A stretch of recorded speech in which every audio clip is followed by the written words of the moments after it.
no próximo encontro, a gente fazer uma interação mais real. Para isso eu vou precisar fazer uma live com vocês, mas aí a gente combina direitinho, tá certo?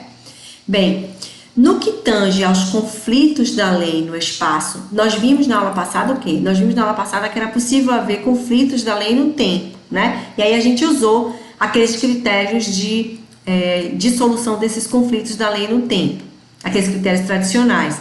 A gente até chegou a discutir a situação de quando não é possível utilizar os critérios de hierarquia,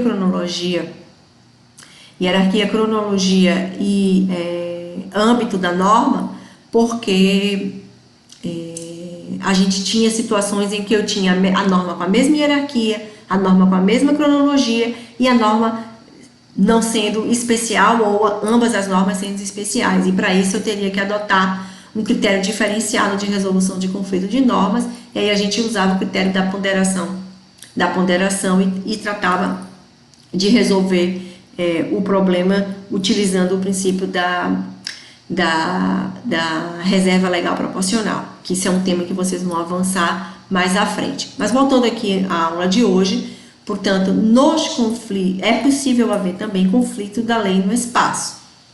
E aí, para solucionar esse conflito, a gente vai ter que ler a LINDB mesmo. E aí a gente vai verificar que a LINDB ela vai prever exceções à regra geral do sistema, tá? A regra geral do sistema a gente viu, ou a gente aplica o princípio da territorialidade, ou a gente aplica o princípio da extraterritorialidade, né? Observar que o seguinte, que havendo incompatibilidade, né, dessa norma estrangeira com o nosso sistema, né, havendo incompatibilidade, eu não posso aplicar a lei de estatuto pessoal, porque vai afrontar a nossa soberania nacional, tá? A gente não pode permitir, por um exemplo, a extradição de um estrangeiro quando a lei no seu país, supondo que ele tenha cometido algum crime no seu país, determina a pena de morte, porque isso afronta os nossos princípios e garantias fundamentais e afronta a nossa soberania nacional, tá? E aí agora a gente vai ver os casos em que é possível a aplicação da lei estrangeira no nosso território. E aqui eu tenho o artigo 7º, tratando dos casos do nome, da personalidade, da capacidade do direito de família. O artigo 8º, tratando das regras sobre a definição da titularidade dos bens móveis que as pessoas trazem consigo e da situação do direito real na coisa alheia, que é o direito real de garantia, que é o penhor, que é um direito real sobre bens móveis. E ainda temos o artigo 10, tratando sobre a capacidade para suceder. Então, a gente tem essas exceções previstas na LINDB e a gente vai vê-las agora, certo? Então, isso, já vou detalhar uma a uma que a gente vai ler. Deixa eu só acrescentar ainda mais o seguinte, que além dessas regras, a lei ainda prevê mais 3 exceções, tá? Ou seja, em que é possível a aplicação da lei estrangeira segundo o estatuto pessoal. Ou seja, se eu estou diante de um estrangeiro residente no país, no nosso país, eu posso aplicar a lei desse estrangeiro. A exemplo de um português vivendo no nosso território e no que diz respeito aos imóveis desse cidadão, a gente vai aplicar a lei do local em que esses imóveis estejam.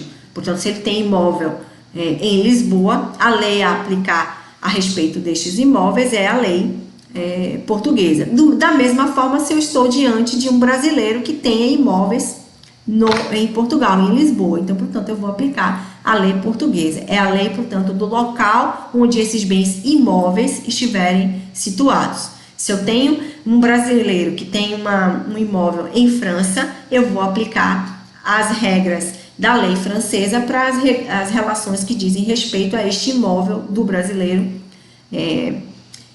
do brasileiro em território francês. Isso significa dizer, gente, que eu tenho uma exceção à norma, à aplicação do princípio da territorialidade, porque a regra era acompanhar a extraterritorialidade, porque eu acompanho o estatuto pessoal, ou seja, eu acompanharia a lei do brasileiro para regular as situações dos seus bens imóveis.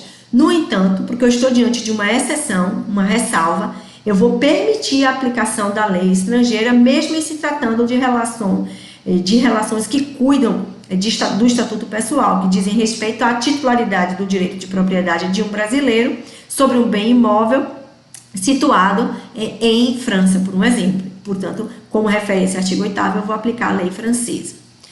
A outra exceção é o lugar de cumprimento da obrigação, tá? O lugar da obrigação, ele é lido como internacional.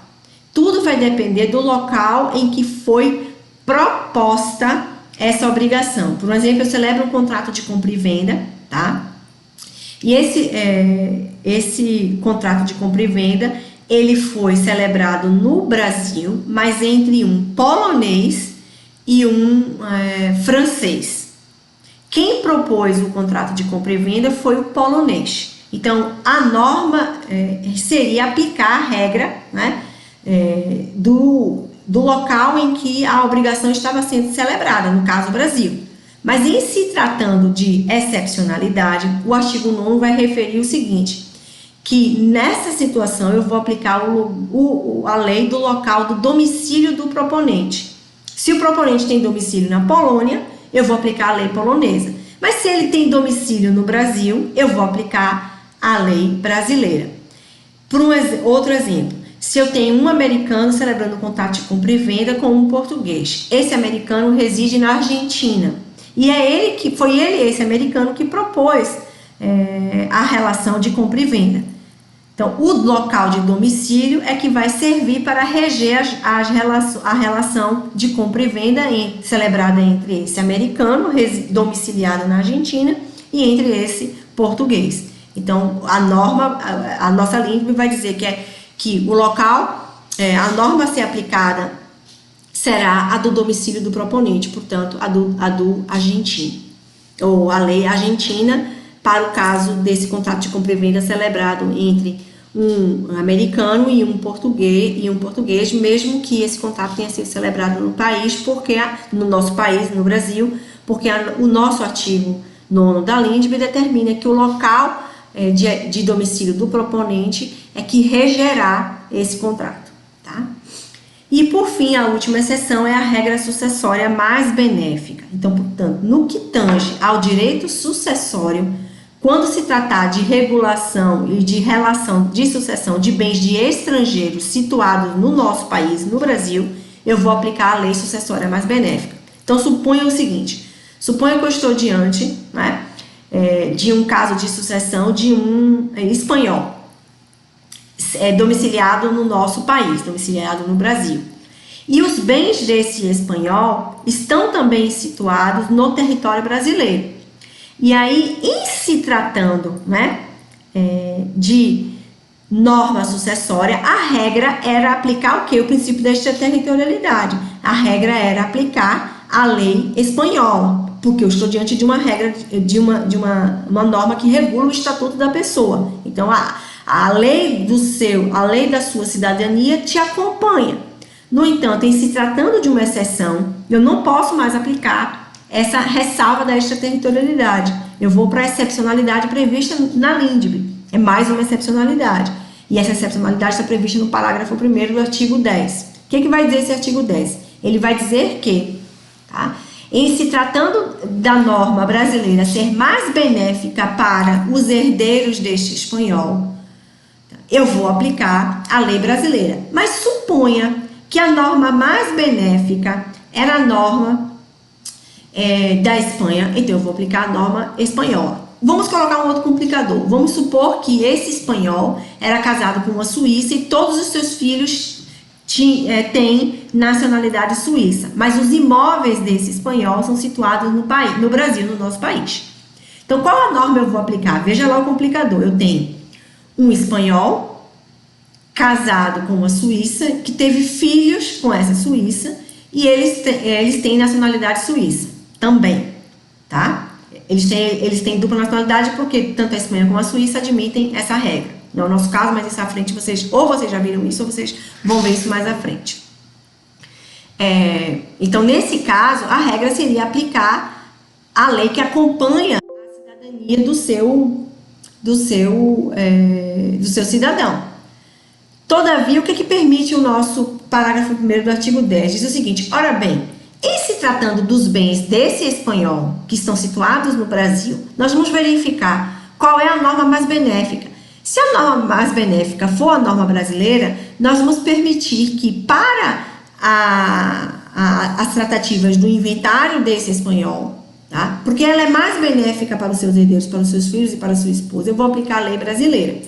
No entanto, se a norma mais benéfica, apesar dos imóveis estarem situados no Brasil, for a norma suíça, eu vou aplicar a norma suíça, tá?